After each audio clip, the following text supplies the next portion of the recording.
बिस्मिल्लाहिर रहमानिर रहीम आऊज़ु बिल्लाहि मिनश शैतानिर रजीम बिस्मिल्लाहिर रहमानिर रहीम। हे जगतबासी, আজকে আপনাদের সামনে একটি আলোচনা নিয়ে আসলাম।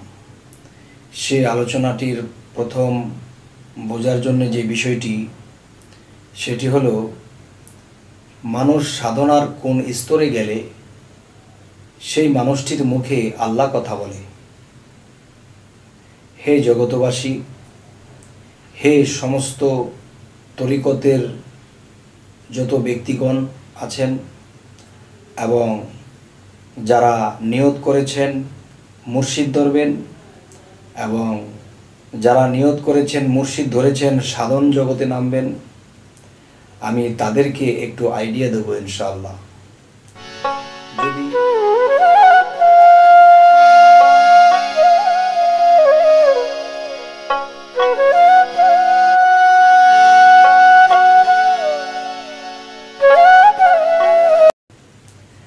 যদি আমার এই আলোচনাগুলো কারো ভালো লাগে এবং এই কথাগুলো মেনে কেউ যদি উপর স্তরে উঠতে পারেন, তখন আমার জীবনটা ধন্য হবে। কারণ আল্লাহ বলেছে মানুষ বেঁচে থাকে কিসের মধ্যে? মানুষ যখন মৃত্যুবরণ করে তখন দেহটা মাটির সাথে মিশে যায়, পচে যায়, গলে যায়, কিন্তু মানুষের সে আত্মাটা একটা জিনিস পায়। সেটা কি? এই পৃথিবীতে যদি কোনো মানুষের উপকার করে থাকি, কোনো শিক্ষা দিয়ে থাকি বা ভালো কিছু আমি কাউকে আদেশ দিয়ে থাকি এবং সেই অনুসারে কেউ চলে যদি উপকৃত হয়, তখন সে একদিন আমাকে স্মরণ করবে আর আমি তার স্মরণের মধ্যে বেঁচে থাকব। সুবহানাল্লাহ। এখন আজকের যে কথাটি হবে সেই কথাটি হলো যে মানুষ কোন স্তরে গেলে আল্লাহ তার মুখে কথা বলে। সেই স্তরটি হলো একজন মানুষ যখন বায়াত গ্রহণ করে, বায়াত গ্রহণ করলে তখন সেই মানুষটি কি বলে? বায়াতের সময় কি বলে?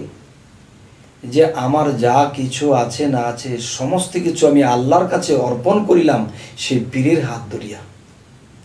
এবং সেই পীরের হাত ধরে আমি আল্লাহর কাছে যে অর্পণ করব, সেই পীরের হাতটা রাসূলের হাত আর রাসূলের হাতটা আল্লাহর হাত। তাহলে পীরের কাছে যখন আমি অর্পণ করিলাম তখন এই জিনিস আমার রাসূলের কাছে চলে গেল, আর যখন রাসূলের কাছে অর্পণ করা হলো তখন আল্লাহর কাছে অর্পণ করা হলো। তো আজকের মূল বিষয়ে যাব, সেটি হলো মুর্শিদ। মুর্শিদ কি? মুর্শিদ মোর যোগ সিদ্ধ, তিনি হলেন মুর্শিদ, যে নিজেকে আল্লাহর পথে নিজেকে শুদ্ধ করেছে, সাংস্কৃতিক ভাষায় সিদ্ধ করেছে আর অন্য ভাষায় পবিত্র করেছে। একজন পবিত্র মানুষ, একজন পবিত্র মানুষের ভিতরে মুর্শিদ বসত করেন। আর যখন মুর্শিদ বসত করেন তখন সেই মুর্শিদের মধ্যে আল্লাহ বিরাজ হন। তো আজকের যে মূল বিষয়টি, একজন মানুষ যখন মুর্শিদ ধরল তখন কি হলো? যে আমরা যে বাড়িতে কারেন্ট ব্যবহার করি, এই কারেন্টটি হলো আমাদের ট্রান্সমিটার থেকে আনি, আমরা কিন্তু পাওয়ার হাউস থেকে আনি না। আর পাওয়ার হাউসের মধ্যে কোত্থেকে আসছে? সেই কর্ণফুলী থেকে আসছে। তখন কর্ণফুলীটা যদি হয় হযরত মুহাম্মদ সাল্লাল্লাহু আলাইহি সাল্লাম, এবং সেখান থেকে যদি পাওয়ার হাউস আসে, সেখানে আসে কে? সেখানে আসে ওলিয়া উলিয়ারা, বড় পীর খাজা মঈনুদ্দিন চিশতি। আর সেখান থেকে আসছে কে? ট্রান্সমিটার, আমার পীর। আর পীর মুর্শিদ সে পাওয়ার হাউস, আর সেই পাওয়ার হাউসের সাথে জয়েন সেই কর্ণফুলীর সাথে। আর সেই কর্ণফুলীর মধ্যে যে উৎপাদন করে দিচ্ছে কে? স্বয়ং আল্লাহ। তাহলে আমরা যখন মুর্শিদের হাতে হাত দিলাম তখন আমরা সেই ট্রান্সমিটারে জয়েন দিলাম, আমাদের ঘরে বাতি জ্বলতে শুরু করেছে। যাই হোক, আজকের মূল যে বিষয়টি সেটি হলো একজন মানুষ যখন সে মুর্শিদ রূপে যখন ফানাফিল্লা হয়, আল্লাহ নামের জিকির করতে থাকে এবং বিভিন্ন মুর্শিদের দেওয়া বিভিন্ন সাধনাগুলো করতে থাকে, তখন সাধন করতে করতে করতে করতে যখন নিজেকে সিদ্ধ করা হয়, শুদ্ধ করা হয়, মানে পবিত্র করা হয়, তখন সেই মানুষটি যেদিকে তাকায় সেদিকেই তার প্রেমিককেই দেখতে পায়, চোখের পলকে পলকে সেই মুর্শিদ নামের রাসূলকেই দেখতে পায়। তাওহীদেরই মুর্শিদ আমার মুহাম্মদের নাম, এই কথাগুলো যারা দিতে পারে দাম, তারাই হবে সফল কাম। তবে এখন যে কথাটি বলতে চাচ্ছি সেই কথাটি হলো যে মুর্শিদ রূপে যখন মানুষ ফানাফিল্লা হবে এবং সাধনার পাশাপাশি যখন ফানাফিল্লা হবে, তখন গাছের দিকে তাকাবে, দেখতে পাবে তাকে। যখন সে অন্যদিকে তাকাবে, দেখতে পাবে মুর্শিদকে। যখন সে একটা মানুষের দিকে তাকাবে, তখন দেখতে পাবে মুর্শিদকে। যখন এরকম পাগল পাগল অবস্থা হয়ে যায়, তার মাথা আজরানের কথা বলে যায়, সে খাওয়ার কথা বলে যায়, সে সর্বদাই খালি ইয়া আল্লাহু জপনা করতে থাকে, যেদিকে তাকায় তখন শুধু তাকেই দেখতে পায়। দেখতে দেখতে দেখতে দেখতে মানুষটা এমন অবস্থা হয়ে যায়, ওই অবস্থায় যদি কেউ কোনো মানুষকে কিছু বলে দেয়, তখন সেটা ঘটে যায়। এবং সেই অবস্থা যদি কাউকে বলে দেয়, যাও তোমার বাবা মরবে না, তোমার বাবা বেঁচে আছে, মেডিকেল নিয়েছো, বেঁচে আছে।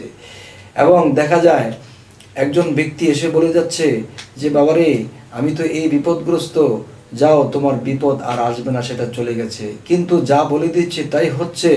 তার যখন সে খেয়াল ফিরে আসছে, তখন দেখা যায় তাকে যখন জিজ্ঞাসা করেছিল, আপনি বলেছিলেন আমার বাবা সুস্থ হয়ে যাবে, সে তো সুস্থ হয়ে গেছে, তখন বলতেছে কই বাবা, আমি কখন বললাম। আবার আরেকটা সময় আসে যে আপনি বলেছিলেন আমার এমন একটা বিপদ চেপে আসছে, আপনি বলছেন যাও বিপদ নেই, বিপদ কেটে গেছে। তখন আমি গিয়ে দেখি এই মর্মান্তিক এক বিপদ আমার উপরে এসেছিল, সেই বিপদটাও কেটে গেল। তখন আমি আপনাকে যখন জিজ্ঞাসা করেছি, আপনি তো বলেছেন যে তোমার বিপদ কেটে যাবে, তখন আপনাকে জিজ্ঞাসা করার পরে আপনি বললেন বাবা আমি কখন বললাম। তাহলে বোঝা গেল একটা মানুষ যখন আল্লাহ নামের ফানাফিল্লা হয়ে যায়, ফানাফিল্লার কয়েকটা স্তর আছে। একটা ফানাফি শেখ, পীর সুরতে ফানা হয়ে যায়। ফানাফি রাসূল রূপে ফানা হয়ে যায়। ফানাফি আল্লাহর রূপে ফানাফিল্লা হয়ে যায়। তখন সে আল্লাহ কি আর সেই সাত আসমানের উপরে বসে থাকে গো?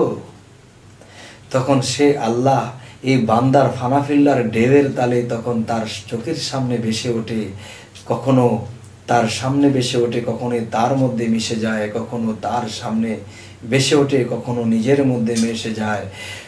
তবে এই কথাগুলো তিনি মূল্যায়ন করবেন বেশিরভাগ, যিনি এই দেশটিতে ভ্রমণ করেছেন, এই দেশটির মধ্যে গিয়েছিলেন, তিনি আমার এই কথাগুলো মূল্যায়ন করবেন।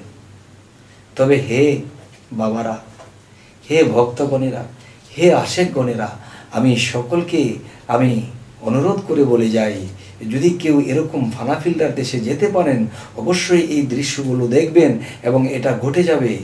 তখন কি হলো, এই দেহটা কখনো নষ্ট হবে না। এই দেহটাকে আল্লাহ সযতনে রাখার ব্যবস্থা করবেন। কেন? এই দেহের ভিতরে আল্লাহ বিরাজমান হয়েছিলেন, এই দেহের ভিতরে আল্লাহ বসে এই মুখ দিয়ে আল্লাহ কথা বলেছিলেন। তখন এর দেহটাকে আল্লাহ নিজে সমস্ত ভক্ত আশিক দিয়ে হেফাজত করবে, এমন এক জায়গায় হেফাজত করবে যে পৃথিবীর সমস্ত মানুষ তাকে ভক্তি করবে, তাকে সালাম দেবে। এই ব্যক্তিকে উসিলা করে আল্লাহর কাছে কিছু চাবে আর সেই ব্যক্তিটি তা পাবে। আর এগুলাই দেখা যায় এই পৃথিবীতে সমস্ত অলিয়া উলিয়াদের মাজারে যখন আবদার করা হয়, তখন এই অলির উসিলায় আল্লাহ কবুল করে থাকে। হে জগতবাসী, শর্ট করে কথা বললাম, বেশি লম্বা করলে হয়তো আপনারা একটু বিরক্তি বোধ করতে পারেন, এত লম্বা ভিডিও, তাই ছোট করেই বললাম। তবে আপনাদের কাছে আমার অনুরোধ রইল যে মুর্শিদ যে ধরবেন এবং যে ধরেছেন, মুর্শিদের কাছে সাধনাগুলো নেবেন এবং সেগুলো টাইম টু টাইম করবেন। দুনিয়ার কাজের পাশাপাশি যখনই অবসর পাও তখনই সাধনা করো, এই কথাটা কোথায় বলেছে আল্লাহ কোরআনে? আল্লাহ এই কথাটি বলেছে সূরা সাফফাত এবং সূরা ইনসিরার মধ্যে, যে তোমরা যখনই অবসর পাও সাধনা করো। এই সাধনাগুলো করার কথা। আল্লাহ এই কথা কেন বললেন? যখনই অবসর পাও তখনই সাধনা করো। এখন দেখা যায় আমি ওয়াক্তি যখন যে সালাত কায়েম করি তখন এমন একটা কাজ ফেলে গেছি, তখন ওয়াক্তি সালাতের মধ্যে গিয়ে আমার সেই জিনিসের কথা বারবার মনে পড়তেছে। তখন দেখা যায় আমার আল্লাহর দিকে মন নেই, আমার সেই জিনিসের দিকে মন পড়ে আছে।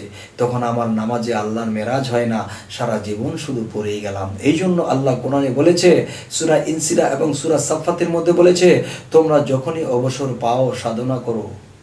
আল্লাহর কথার কোনো ত্রুটি নেই। যখন মানুষ অবসর হয় তখন যখন নামাজে বসে বা ধ্যানে বসে তখন ডুবে যায়, আর সেই ডুবতে ডুবতে ডুবতে ডুবতে মহাসাগরের তলে দেশে যখন ডুবে যায় তখন সেই মহাসাগরের মধ্যে যখন ঢেউয়ের সৃষ্টি হয়, আর সেই ঢেউয়ের তালে তালে আল্লাহ, খোদা, নবী, রাসূল সেই ঢেউয়ের তালে ভেসে ওঠে, তখন তাকে সে দেখে। যাই হোক, আজ এই কথাগুলো বলেই রাখবো। সকলেই ভালো থাকবেন। আমাদের এই চ্যানেলটি যদি ভালো লাগে তাহলে আমাদের বাকি ভিডিওগুলো পেতে সাবস্ক্রাইব করুন। তবে আপনাদের সাথেই আমি থেকে যাব, আমাকে যখন খুশি তখনই আপনারা পাবেন ইনশাল্লাহ। তো আজ এ বলেই রাখছি, সকলেই ভালো থাকবেন। আল্লাহ হাফিজ।